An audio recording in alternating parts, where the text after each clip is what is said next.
आप सभी का फिर से एक बार स्वागत है आयुर्वेद फॉर एवरीवन में। मैं हूँ डॉक्टर रूपाली जैन। आज के हमारे वीडियो का विषय है कि गर्मियों के मौसम में आपने आपके खान पान में कौन सी 5 चीज़ों का समावेश ज़रूर करना चाहिए। अब देखिए, ये जो गर्मियों का सीज़न है यानी जो समर सीज़न है, इस समय पे शरीर में रूखापन आने लगता है, भूख कम होना, थकान महसूस होना, शरीर में, हाथों पैरों में या तो फिर आँखों में जलन होना, इस तरह के बहुत सारे अलग अलग लक्षण इस समय पर दिखाई देते हैं। तो अगर आप ये 5 चीज़ें आपके खान-पान में ऐड करते हैं तो ये सीज़न बहुत आराम से निकल जाता है। तो चलिए बिना किसी देरी के ये वीडियो शुरू करते हैं। अगर आप इस चैनल पर नए हैं, ये वीडियो पहली बार देख रहे हैं, तो आयुर्वेद की सही जानकारी के लिए इस चैनल को सब्सक्राइब ज़रूर कीजिए। खान-पान में जो सबसे पहली चीज़ आपने ऐड करनी है वो है सब्जा सीड्स या सब्जा के बीज। अब देखिए, सब्जा ये जो वनस्पति है, इसे वन तुलसी, बर्बरी, खरपुष्पा ये नाम दिए गए हैं। इसका जो लैटिन नेम है वो है ऑसिमम बेसिलिकम। अब ये जो सब्जा के बीज है, इसे स्वीट बेसिल सीड्स भी कहा जाता है। और जो चिया सीड्स और ये जो सब्जा सीड्स है, ये दोनों अलग अलग है। तो ये जो सीड्स है, इसकी क्या विशेषता है? तो ये सब्जा जो है, इसमें स्निग्धता है, इसकी जो तासीर है वो ठंडी है। अब देखिए, गर्मियों में रूखापन भी रहता है और गर्मी के कारण शरीर में भी ये पित्त दोष बढ़ा हुआ रहता है। तो ये सब्जा शरीर को लुब्रिकेट करते हैं, पित्त को कम करते हैं। जलन है, एसिडिटी, मुंह में छाले है, तो इन सभी तकलीफों को ये बहुत अच्छे से कम करते हैं। इसी के साथ अगर किसी को कॉन्स्टिपेशन है, ब्लोटिंग है, तो उन समस्याओं को कम करके डाइजेशन को इम्प्रूव करने के लिए भी ये बहुत अच्छे से मदद करते हैं। चलिए अब देखते हैं कि ये सब्जा सीड्स है, इसका सेवन आपने कैसे करना है। तो लगभग 1 से 2 चम्मच सब्जा सीड्स आपने लेने हैं।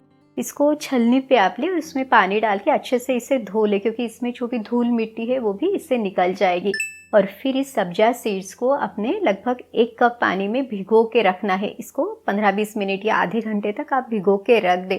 जब भी आप इसे भिगो के रखते हैं तो देखिए, ये बहुत अच्छे से फूल जाते हैं। अगर आपने इतने से भी सब्जा सीड्स लिए तो इतने अच्छे से ये फूल जाते हैं। तो गर्मी के दिनों में दोपहर में आप इससे बना जो शरबत है वो ले सकते हैं। तो शरबत आप अलग अलग शरबत आप ले सकते हैं, जैसे कि आंवले का शरबत है, कोकम है, नींबू का शरबत है। तो आपके पसंद के अनुसार, स्वाद के अनुसार अलग अलग शरबत का सेवन आप कर सकते हैं।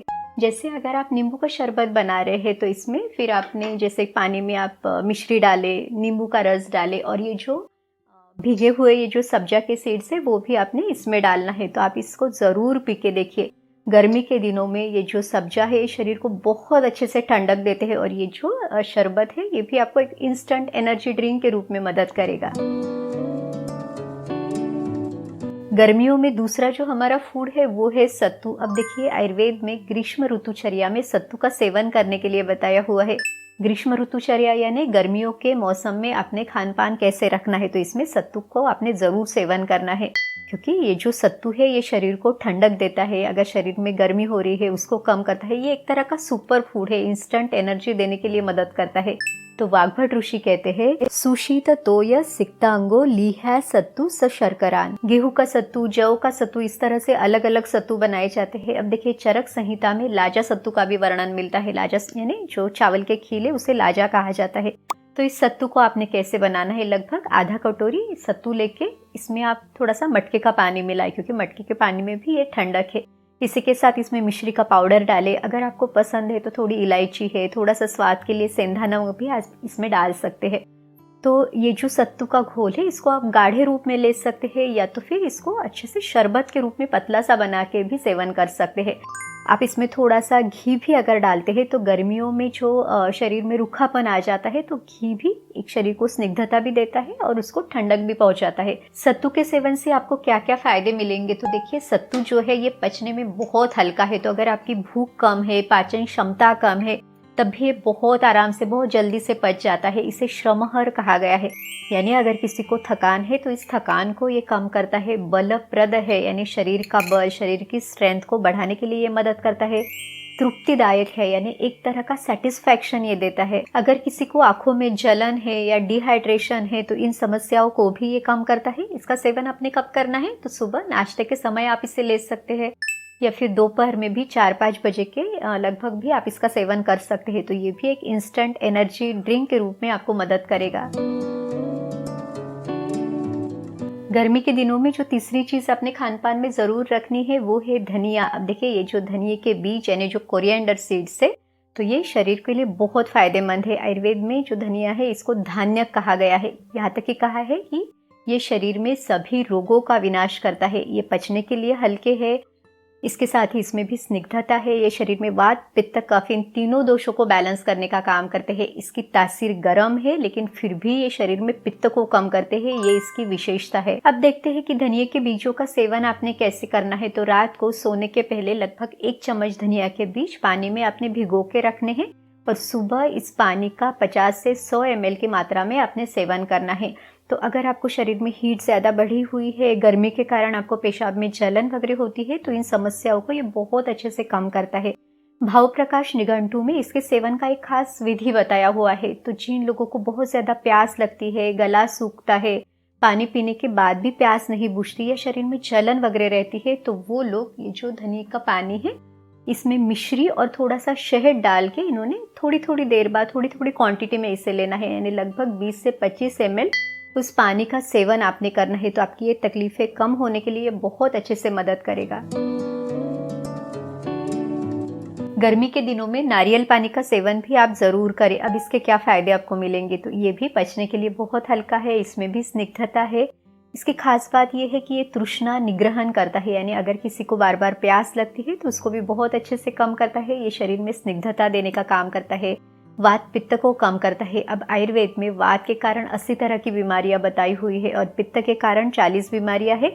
तो इस तरह से 120 बीमारियों में नारियल का पानी एक बहुत अच्छी औषधि है। इसे बस्ती शोधन करने वाला कहा है, यानी अगर किसी को यूरिन ठीक से क्लियर नहीं होती, ड्रिबलिंग है, बार बार जाना पड़ रहा है, सेटिस्फैक्शन नहीं है, तो इन समस्याओं को भी ये कम करता है। नारियल पानी की जो तासीर है वो ठंडी है, लेकिन फिर भी ये जठराग्नि को बढ़ाता है। शरीर में अगर डिहाइड्रेशन है, आपको पतले दस्त हो रहे हैं, तो इसको भी ये बहुत अच्छे से कम करता है। अब इसका सेवन आपने कैसे करना है, देखिए आजकल ज़्यादातर लोग जो कच्चा नारियल है इसी का सेवन करते हैं।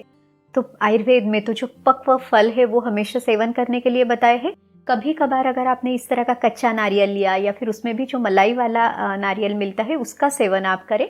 लेकिन अगर आपको रेगुलरली इसका प्रयोग करना है तो जो पका हुआ नारियल है जिसे हम श्रीफल कहते हैं, इसका सेवन आपने करना है। तो इसका सेवन आपने कितना करना है, तो जितनी आपकी प्यासे है उतनी ही मात्रा में ये पानी आपने लेना है। और खास करके जो ग्रीष्म ऋतु और शरद ऋतु है, यानी समर सीजन और जो अक्टूबर हीट का सीजन है, इस समय पे आपने इसका सेवन करना है। ठंडियों में इसे लेना थोड़ा सा आपने अवॉइड करना है, या तो फिर कभी कभी आप इसे ले सकते हैं। ग्रीष्म ऋतु में दूध का सेवन भी आप जरूर करें। अब देखिए ये जो ग्रीष्म ऋतु है इसमें रूखापन है और इसमें गर्मी भी बढ़ी हुई है, तो ये जो दूध है इसे ठंडक देता है, शरीर में स्निग्धता को बनाए रखता है। तो इसमें अब जनरली आयुर्वेद में तो गाय का दूध ही बताया जाता है, लेकिन गर्मी के दिनों में आप भैंस का दूध भी पी सकते हैं। तो इस भैंस के दूध में मिश्री मिला के रात को सोने के पहले आप इसे ज़रूर लो। यहाँ तक कि जिन लोगों के शरीर में बहुत ज़्यादा रूखापन है वो लोग दूध में थोड़ा सा गाय का घी मिलाकर अगर लेते हैं तो इन समस्याओं को वो बहुत अच्छे से कम कर सकते हैं। इस तरह से आज के वीडियो में हमने गर्मी के दिनों में आपने कौन से 5 चीज़ों का सेवन ज़रूर करना है इसकी पूरी जानकारी ली। उम्मीद है ये वीडियो आपकी मदद ज़रूर करेगा। अगर आपको ये वीडियो अच्छा लगा तो इसे लाइक भी ज़रूर कीजिए।